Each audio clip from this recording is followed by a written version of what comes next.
Humina na siya. Ngayong alas 8 ng umaga, ika-25 ng Hunyo 2026, ang dating Super Typhoon Francisco ay hindi na isang typhoon. Ito ay isang severe tropical storm na ngayon, opisyal na bumaba ng kategorya mula sa pinakamataas na antas na naabot nito sa loob ng ating Philippine Area of Responsibility. Ito ay isang magandang balita para sa ating bansa, lalo na para sa ating mga kababayan sa Batanes at Cagayan na nakaranas ng mapanganib na kondisyon ng panahon sa nakaraang ilang araw. Ngunit ang kwento ng ating weather situation ngayong umaga ay hindi pa ganap na natapos. Ang severe tropical storm Francisco ay nananatili pa sa loob ng ating EI. At ang tropical storm Higos ay patuloy na sinusubaybayan sa labas ng ating bansa. Magandang umaga mga kababayan. Ito ang inyong espesyal na weather update para sa Huwebes, ika-25 ng Hunyo 2026. At ngayong umaga, mayroon kaming isang komprehensibong ulat ng dalawang tropical systems na kasalukuyang aktibo sa ating rehiyon at ang mga implikasyon ng mga ito para sa ating bansa sa mga darating na oras at araw. Simulan natin sa pinakabagong status ng Severe Tropical Storm Francisco. Simula alas 8 ng umaga ngayong araw, ang dating Typhoon Francisco, na may internasyonal na pangalang Mekhala, ay opisyal na bumaba ng kategorya at ngayon ay isang severe tropical storm na lamang. Ito ay nananatiling sinusubaybayan ng Pag-asa sa loob ng Philippine Area of Responsibility. Ang pagbaba ng kategorya mula typhoon patungo sa severe tropical storm ay nagpapakita na ang Francisco ay nagsisimula ng maranasan ang paghinang trend na inaasahan ng ating mga meteorolohista sa nakaraang ilang araw. Batay sa mga nakaraang buletin, ang Francisco ay gumagalaw na patungo sa hilagaang silangang direksyon, lumalayo na mula sa ating bansa, at patungo sa Ryukyu Islands at karagatan sa timog ng mainland Japan. Para sa lahat ng ating mga kababayan sa Batanes at Cagayan na nakaranas ng mapanganib na kondisyon ng panahon sa nakaraang ilang araw, ito ay isang mahalagang milestone. Ang pinakamasama ay lumipas na. Ngunit hindi pa ito nangangahulugang ang lahat ng banta ay wala na.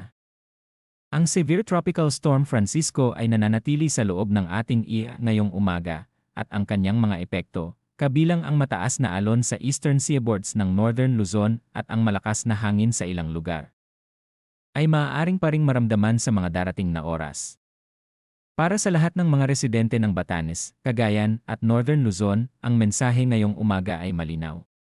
Ang pinakamasama ay lumipas na, ngunit ang inyong vigilance ay hindi pa dapat huminto. Ang mga lugar na nakaranas ng malakas na ulan sa nakaraang ilang araw ay may saturated na lupa na nangangahulugang ang risk ng flash floods at landslides ay nananatili kahit na ang ulan ay humina na. Manatiling mapagmatsyag at regular na suriin ang mga opisyal na advisory ng Pag-asa para sa pinakabagong impormasyon. Para sa lahat ng mangingisda at maritime operators sa Northern Luzon, lalo na sa Batanes, Babuyan Islands, at Cagayan, ang mensahe ay malinaw.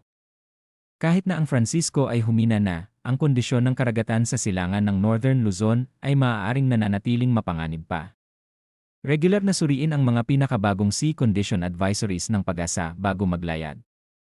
Ngayon, pag-usapan natin ang ikalawang tropical system na kasalukuyang sinusubaybayan ngayong umaga.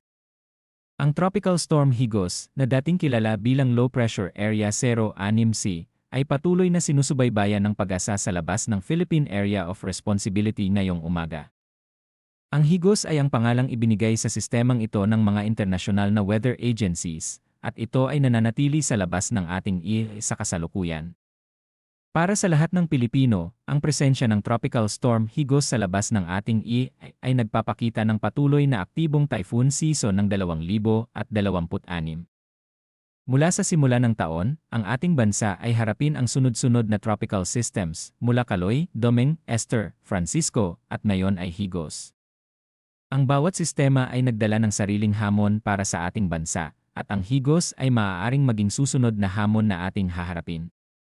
Ang kasalukuyang track, intensity, at potensyal na epekto ng Higos sa ating bansa ay patuloy na sinusubaybayan ng ating mga meteorolohista. Ang lahat ay pinapayuhang regular na suriin ang mga opisyal na advisory ng Pag-asa para sa pinakabagong impormasyon tungkol sa Tropical Storm Higos. Sa kasalukuyan, ang Higos ay nananatili sa labas ng ating ire. Ngunit ang patuloy na monitoring nito ay napakahalaga upang matiyak na ang ating bansa ay may sapat na panahon para maghanda kung sakaling ang sistema ay gumagalaw patungo sa ating direksyon.